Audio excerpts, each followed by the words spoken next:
Artigo 5 da Constituição Federal. Inciso 6. É inviolável a liberdade de consciência e de crença, sendo assegurado o livre exercício dos cultos religiosos e garantida, na forma da lei, a proteção aos locais de culto e às suas liturgias. Inciso 8.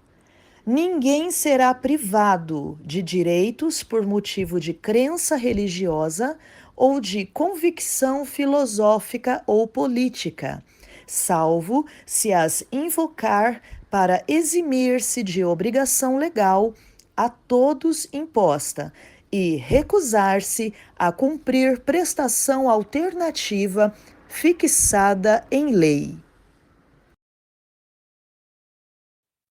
Uma simples sinalização mostra o caráter da pessoa.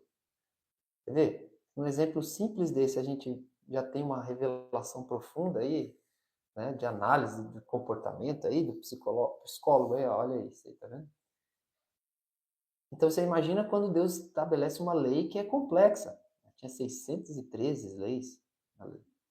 Então, o que você tem que pensar, entender? Deus colocou a lei para isso. Dentro da lei tinha regras de como o povo ia olhar para Deus, que dias da semana, qual o sacerdócio, como devia ser feito, e também tinha as regras de conduta entre as pessoas, uns com os outros. Né? Na lei tinha até uma regra dizendo assim, não podia fazer cocô no arraial. Isso mesmo, uma regra. Né? Então, não faz cocô no arraial, entendeu? Porque senão o esgoto ia ser ele mesmo. Então, eles tinham até regras de higiene. Então, todas essas regras tinham um parêntese, né? Tinha uma ênfase, que era o quê? Se cumprir as regras, serão abençoados. Se não cumprir, serão amaldiçoados. Então, Deuteronômio 28, você fala, seguir essas leis serão abençoados em tudo. Colocar a mão, vai fazer, a sua família, tudo vai ser abençoado. Se não guardarem as leis, vai ser tudo amaldiçoado. Até sua panela, chega a dizer lá, sua panela é amaldiçoada. Ou seja, Deus colocou uma recompensa para a obediência e colocou uma punição para a desobediência. Você percebeu que é isso que conduz a sociedade? A medo da punição ou interesse na recompensa. É isso que conduz a sociedade. Você vê um camarada, ele está lá no cinto de segurança, ele está sem o cinto. Aí na cidade dele tem a regra que tem que ter o cinto.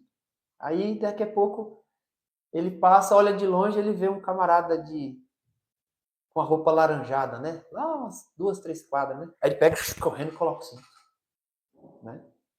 Aí quando ele chega perto, não era o agente de trânsito, era um gari com roupa laranjada. Né? Quer dizer, por que ele pôs o cinto? Porque qual é a motivação? Existe a regra do cinto de segurança, existe a regra ela vai salvar sua vida, vai salvar a vida do seu filho, né?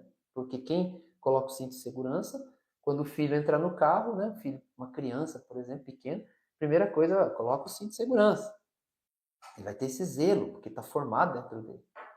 Né? Meu filho, hoje tem 18 anos, na época, né, ele foi salvo por estar na cadeirinha com o cinto de segurança, um acidente que envolveu, né, minha esposa se envolveu. Né, ela estava na preferencial, o cara entrou na frente e bateu. Né, deu aquele baque para frente, porque ele estava certinho lá na cadeirinha, no cinto de segurança, ele não sofreu nada. Então poderia ter acontecido algo terrível. Então, foi uma regra. E não precisa nem de lei civil para uma pessoa em sã consciência que ama o próprio filho, não precisa de uma lei obrigando ela a pôr cinto no filho. Mas, né, o brasileiro é uma bênção, né? Então eles colocam lei. Né? Então, o que acontece? A lei é para... Aí o camarada ele anda porque ele tem medo da punição. Hoje em dia, né, há muitos anos atrás, capacete não era obrigado quem anda de moto. Não era obrigado. O cara que viajava sem capacete, de uma cidade para outra, colocava um óculos, né? Protegia os olhos, né? Um óculos escuro e tal, e ia pegava a estrada. Capacete é normal andar na rua sem capacete.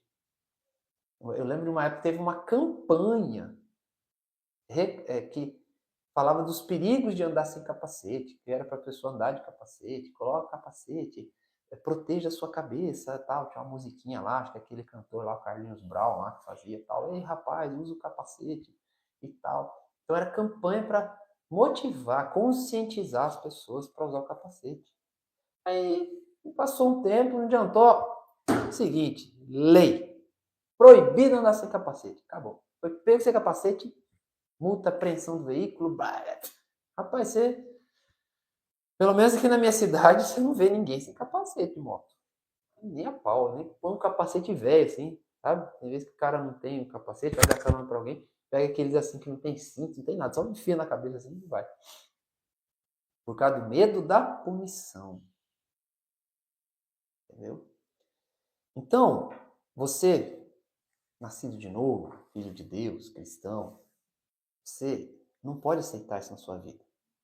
Você não pode aceitar interesse e o medo da punição dentro de você.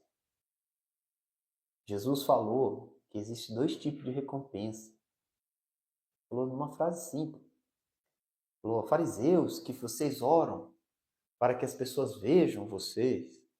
Né? Vocês que oram, né? Buscando o reconhecimento humano, fazem longas orações. Falou, já receberam a sua recompensa. Ou seja, são pessoas que dependem da recompensa humana do mundo. Aí ele falou, porém, o que Deus deseja? Que você entre no quarto, feche a porta e ore ao Pai que está em secreto. E Ele vai te dar a sua recompensa. Vocês que jejuam, né? E mostram para os outros que jejuam. Então, já tem sua recompensa, que é o reconhecimento humano. Ele falou, pelo contrário, lave o rosto, tal, ajam de maneira natural, né? Porque Deus está vendo o seu jejum. Ele vai te recompensar. Então, Jesus está falando da graça de Deus, que é sair desse ambiente onde a pessoa faz dominada. E não, interessante que não se vê como pecado isso. Nós vemos aqui hoje denunciar esse pecado oculto. A moeda de troca é um pecado oculto. Porque é uma autoanulação da graça de Deus. Em Efésios 2, verso 8 diz, pela graça sois salvos, mediante a fé. Ou seja, somente a graça, que é o poder de Deus, liberada, né, acionada pela fé, totalmente pela fé. Somente a graça, pela fé, ela é suficiente. Ela vai dar a motivação, a força, porque eu vou fazer as coisas. Então, as pessoas não têm entendido isso, não compreendem. Então, aí o crente ele anda por moeda troca de favor. Às vezes tem pessoa fazendo a obra de Deus com medo de ir para o inferno por não fazer a obra. Isso é errado. A pessoa ela só age quando ela é cobrada. E quando age, ela vai querer um reconhecimento. Entendeu? Ela não faz nada de uma atitude própria em prol do reino, nem da própria vida, às vezes. É só quando não tem como, aí ela faz.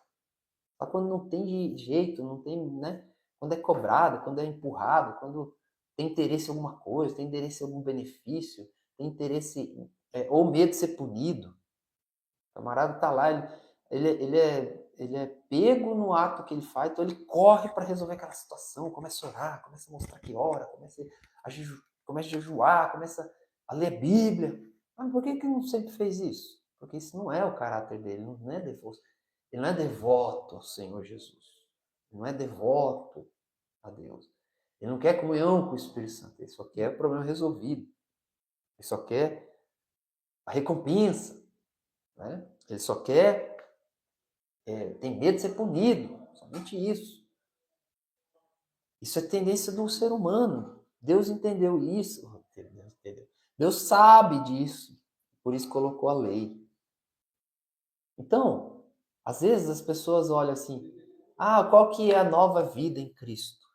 Ah, eu estava no pecado, eu estava na droga, agora não tô mais. Eu estava na glutonaria, agora não tô mais. Eu estava no sexo ilícito, agora não sou mais. Eu fui ladrão, matei, né? Roubei as pessoas, menti, agora não faço isso mais.